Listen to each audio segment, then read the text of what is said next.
की 5 बजने को है। दंगल में आप सभी का स्वागत है। आपके साथ मैं हूं चित्रा त्रिपाठी। कृषि कानून के 1 साल कब तक बवाल, इस मुद्दे पर आज हम चर्चा करने वाले हैं दंगल में। लेकिन इस वक्त की बड़ी खबर सबसे पहले आपको दे देते हैं। ये आपके सामने है आंकड़ा वैक्सीनेशन टुडे। आप देख पा रहे हैं 2 करोड़ के करीब तेजी से पहुंचता हुआ ये आंकड़ा, जो हिंदुस्तान की नई महत्वाकांक्षाओं को और आगे लेकर जाता हुआ।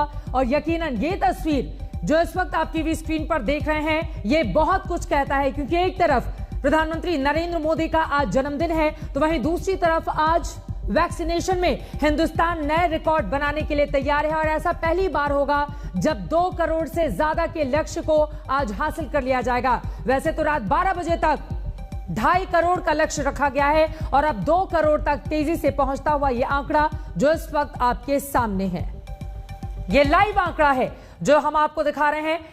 इस पर लगातार हमारी नजर बनी रहेगी कि बस कुछ ही पलों में 2 करोड़ के आंकड़े को यह क्रॉस करने वाला है। इसके बारे में और जानकारी आपको देंगे हम, लेकिन उसके पहले कृषि कानूनों के 1 साल आखिर कब तक बवाल, यह सवाल देश भर में कायम है। दंगल में आज हमारा मुद्दा भी यही है। लोकसभा में आज ही के दिन तीनों कृषि बिल पास हुए थे। 20 सितंबर 2020 को राज्यसभा में तीनों बिल पास कर दिए गए थे और फिर 27 सितंबर को राष्ट्रपति की हरी झंडी के बाद 3 कानून ये बन गए थे।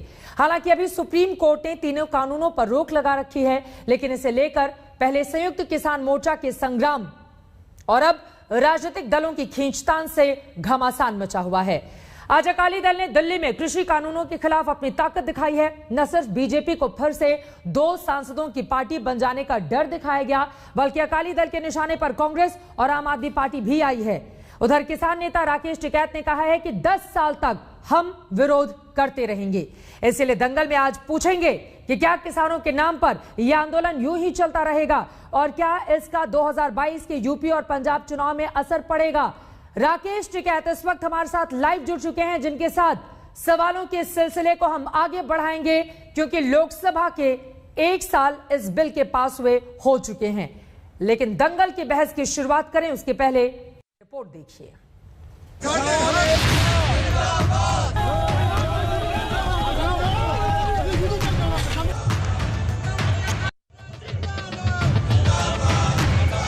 कृषि कानूनों को लोकसभा से पास हुए 1 साल हो गए हैं और अब की विरोध प्रदर्शन का दम दिखाने की बारी अकाली दल की थी।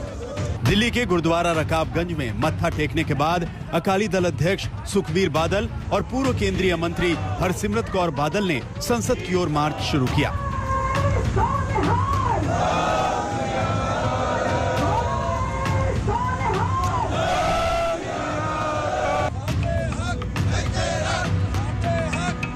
अकाली दल का मार्च पुलिस की बैरिकेडिंग की वजह से संसद तक तो नहीं पहुंच पाया, लेकिन सियासी संदेश कम से कम पंजाब की जनता तक जरूर भेजा जा सका।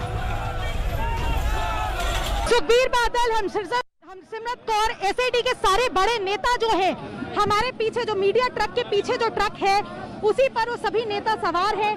वहीं से वो लोग इस मार्च को लीड कर रहे हैं पर, और चारों तरफ यहाँ पर भीड़ का सैलाब आया हुआ है। किसान संगठन है वो इस वक्त यहाँ पर नहीं है, लेकिन ये प्रोटेस्ट जो है ये सिर्फ अकाली दल वालों की जो प्रोटेस्ट है, ये पॉलिटिकली दिखाने के लिए कि हम साल भर हो गया है लेकिन हम इन किसानों के साथ में। याद रखिएगा पंजाब में इलेक्शन भी आ रहे हैं। पूरा पंजाब नहीं, पूरा देश मोदी सरकार के खिलाफ होया बैठा है। जे तुसी नहीं मोड़ोगे, काले कानून वापस लाओगे, फिर कल्ले देख लो 3 साल रह गए हैं, ਉਹਦੇ ਬਾਅਦ ਤਾਂ ਤੁਹਾਨੂੰ ਕਰਨਾ ਪੈਣਾ, क्योंकि ਤੁਹਾਨੂੰ ਲਾਇਆ जाना ਪੰਜਾਬ। साल भर से किसान दे नाल अपने सहयोगी पार्टियां दे नाल दा विश्वासघात कीता, लेकिन सरकार पूरे देश के किसानां दा विश्वासघात कर रही है। काले कानून जोर से जबर दे नाल लागू करके देश के किसान, पंजाब के किसान दे ढिड च लत मारन दा काम इस पार्लियामेंट च शरेआम देश से दुनिया के सामने होया।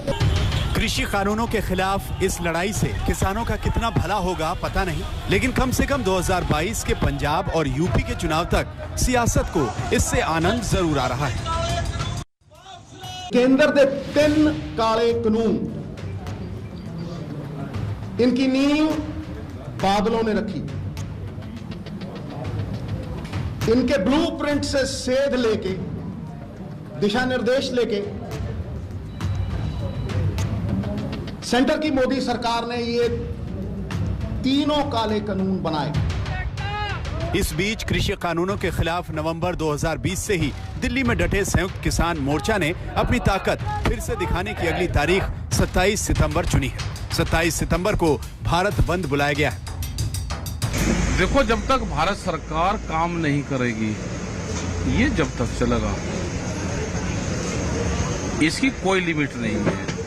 हमने भी डेट दे देकर देख ली कि हम इसे 6 महीने चलाएंगे, हम 2 महीने चलाएंगे, हम अक्टूबर तक चलाएंगे। तो अब तो भाई ये अनलिमिटेड हो गया। ये कब तक चलेगा हमको जानकारी नहीं है। उधर बीते 1 साल से कृषि कानूनों पर मची तकरार के शांत होने का इंतजार कर रही बीजेपी के सामने 2022 के चुनावों से पहले इसकी काट ढूंढने की चुनौती है। देश भर के छोटे किसानों के खाते में सरकार ने 1 लाख करोड़ रुपए से अधिक सीधे ट्रांसफर किए हैं। दिल्ली से अनीशा माथुर के साथ आज तक ब्यूरो।